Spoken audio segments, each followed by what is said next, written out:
Hello, everyone, and welcome back to Shantae. We're beginning the game proper. We had our little intro sequence, so now we're into the meat and potatoes of the game, which is kind of it's Metroidvania in general process, but it plays more like Zelda II in a lot of ways. Zelda II Castlevania is a good way of looking at it. Only, without the hardware jank that made those games kind of not fun.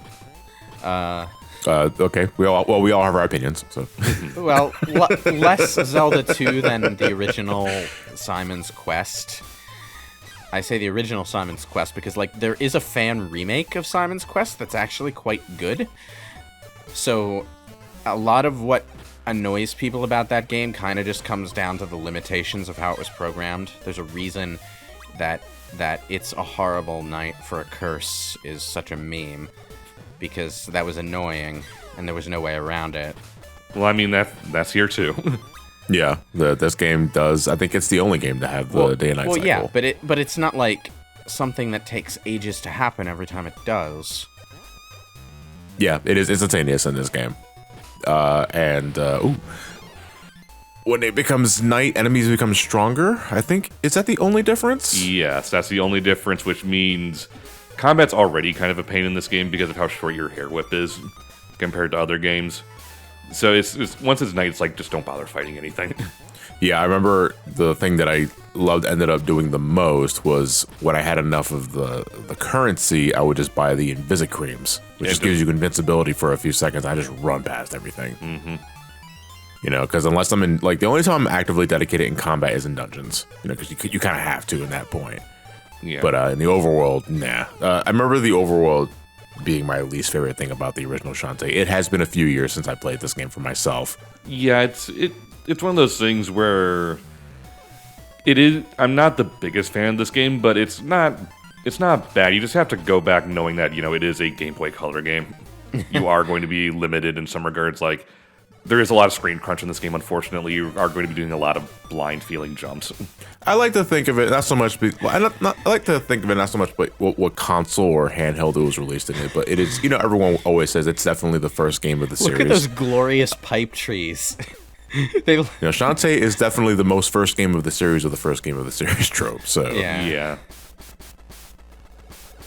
Also, every time I hear the music, I feel like I'm getting a key gen up and booted to crack a software. Oh god. Okay, the Game Boy's sound chip is not nearly as iconic as the NES or SNES. Well, no, that most definitely depends on the composer and how they're making the music. Well, yeah, but I don't ever hear anyone specifically wanting things to sound like Game Boy stuff. The thing about the Game Boy's music is it's different than the NES's particular approach to chiptune stuff, but it's also buzzier. Genesis has twang, Game Boy has buzz, and sometimes it makes music sound really weird in a different but not necessarily bad way. Okay, in the days before the Walkman or the MP3 player, when I was a 5-year-old going to a babysitter's house, if I wanted to listen to music, the only thing I had was holding my Game Boy up to my ear and listening to the sound test of whatever games I had on me at the time. It probably looked very weird. That's pathetic. It probably looked very weird from the outside. I was kind of hoping it'd say I would take my Game Boy and my family's Game Boy and then wrap it around my ears and make some sort of makeshift Walkman or headphones. Well, that probably would have been a lot more effective, but I only had one Game Boy, and I kind of wanted to play it. So, I would listen to stuff like the Street Fighter II soundtrack, which sounds really different on Game Boy than it does on basically anything else, because the emphasis is all on the wrong syllable. It always is, every single track. Balrog's theme sounds jaunty and casino-y in every other version of the game. It sounds like an epic final boss theme in the Game Boy version. And I don't know why. I'm no music expert, but it may just be the kind of sound channels that are available on the Game Boy Color as opposed to any other 8-bit system of the time. I also imagine part of it is just the speaker is really crap. So you kind of Which has always been the case with Game Boy, yeah. Yeah, so you kind of have to go and design music knowing, hey, most people are going to be listening to this through the crappy Game Boy speaker. Let's try to make the sounds work with that as best as we can, which... All right, gotcha, fam. Keygen. Yeah, which may work fine when you're playing it on hardware, but when it's coming from, your big TV nowadays or all that, it's just kind of like, wow, this sounds like crap. Also, some people obviously didn't give a shit about that. Looking at you, Metroid Fusion. You blew up my speakers multiple times. All the screaming. And I loved you and hated you for it. Yeah. While I'm in school, everyone's staring. I mean, this was this Jake Kaufman's first game work, or... Jake Kaufman's first game? Yeah. I want to, off the bat, say no. Because he might have been on, like, the Extreme Sports Kids game, I think. Oh my god, right. I forgot about, because that was where Wherefore technically got their start. Well, no, they've been around since the early 90s. I'm kind of, wondering why during the development of this game they didn't take advantage of the fact that Shantae is a goddamn shape-shifting genie and, just have her lengthen her hair when she whips with it. I mean, that's what they would do later, but... But she's not full genie, though. She's half genie. Well, yeah, but she's a goddamn shape-shifting half genie. It doesn't really, Not yet. She's got to learn how to dance. Being able... Louis, she has to dance in order to extend Being her hair. able to lengthen your hair is, the most magical thing you could possibly do. Right. She's not fucking Sindel, okay? She's Shantae. Okay, so Jake Kaufman's first video game soundtrack was the Game Boy Color port of Qbert. Oh. Not what I was expecting. No, not at all. Well, I mean, everyone's early projects are not what you expect when you see what heights they rise to later. But, I thought it would be at least one way forward, like first entries, but no, it's Qbert. Look, everyone starts at ground level, no matter how brilliant. I'm sure, if you were to look into the history of John Williams as a music composer, you'd see, he started at some anticlimactically, basic level, too. IMDb. Okay, go ahead. Look it up. Yeah, I was I'm actually curious now. Are you going to look it up, John? Or? Oh, yeah, I'm going to look it up, yeah. Okay. Yeah, I'd say as far as the soundtrack goes, I think Jake Kaufman does a good enough job for this. Obviously, Game Boy Color game, not every theme hits, but we got the basic theme that sticks around. We have the dungeon theme, which is very good. So I think overall Jake did a good job. So now that I'm thinking about it, at the time, the first Star Wars must have been extremely basic. All right, so we have two answers here. Williams' first film composition was for something called You Are Welcome, which was a promotional film for a tourist information office in Newfoundland. Oh. It was pretty much for the Air Force Base, because he was part of the Air Force Base around that time. His first feature-length film composition was in 1958 for a B movie called Daddy-O. You see? That's exactly what I'm talking about. So now I'm just imagining John Williams as a beatnik. Hey, Daddy-O. It's like checking out the Naughty Dog catalog before Crash Bandicoot. What the fuck is this shit? What the fuck is Rings of Power? I compose Star Wars beats on bongos. And Daddy-O. Oh, I recognize that one. What the hell, Star Wars? Which is probably something somebody said when Star Wars originally came out. It's John Williams, the Daddy-O guy? Possibly. Well, I mean, a lot of stuff that became, ubiquitous and a staple of modern pop culture started out as some weird niche thing. Those are always my favorite stories to read, though. The upbringing and the earliest days of some of your favorite composers or developers. Mm-hmm.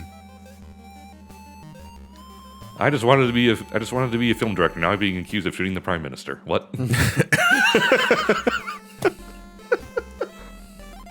For those who don't know, I think it was French or Greek news outlet was just using pictures of Kojima. It was a Greek news outlet. It was Greek or it was German. No, okay, no, it was Greek. It was Greek. It was Greek, using pictures of Kojima as the guy who shot Shinzo Abe. It's what? Oh God, man, how do you fuck up that bad? Someone really didn't like Sons of Liberty. Somebody was really bitter. It was either Sons of Liberty or Death Stranding. Imagine making a game, that's all about the problem of misinformation in the digital age, and then that happens. My guy was probably just in his home theater watching Flubber or some shit, and then opens his phone. In Game Boy Color limited palette mode, Bolo looks like that kid at gym class. Well, Bolo probably is that kid at gym class. He's also weirdly horny for Risky in this game. Well, I mean, if you like zombies. Wait, no, that's Rowdy Tops. No, Risky, you think of Rowdy Tops. Wait, was Rowdy Tops in this game? Yeah. Yeah, Rowdy Tops in this game. I think I understand how your brain was wired there for a second, Lewis, because it was something I was going to bring up myself in the first part. This is like the only game where Risky's like default motion is this happy face. In every other game after this, it kind of defaults to pissy. Yeah. And I normally associate like the eyes closed happiness with Rowdy Tops. Because she kind of gives me a Rowdy Tops vibe in this game, strangely enough. And maybe that's what you were thinking about? Well, it's a little difficult to get nuanced expressions out of so few pixels. So they probably were going for a sort of catty antagonism, but yeah. But she's like, this is before like everything is she ruined sort of and you fuck she her sort life of for the comes rest of out it, she sort of comes off well-being. in this game as a walking evil emoticon. So yeah. Which is impressive because I'm pretty sure this game predates emoticons. This is 2002. Yeah, so chat rooms were around, so. Chat rooms were around. Colon open parenthesis, colon close parenthesis was around. What the so. fuck I think is less than 3? I think emoticons are more like connected to stuff like texting via cell phone, and at this point you've still been doing that on a 9-digit pad. True, but that did start with chat rooms, though. They just transitioned over to the phone, and people associate one more than the other. It's not necessarily that doesn't mean that it originated from there. Because when I was using AOL Instant Messenger all the damn time back in the day, I used the emoticons or LOL. Maybe. Yeah. Maybe. ROFL. Yeah. Definitely. What the fuck is Raffle? My Rafflecopter goes soy, soy, soy, soy, soy. Yeah. What the? I remember being so fucking confused by that. But yeah, we're on our way to our first dungeon of the game, which is probably one of the better parts of this game, to be perfectly honest with you, because it's the best part of the game. It's this Zelda 2 part done right. Yeah.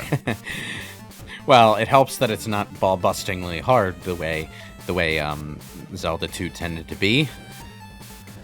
I don't know. Like it's kind of a weighted scale, because while you do have a better design, it's not as punishing.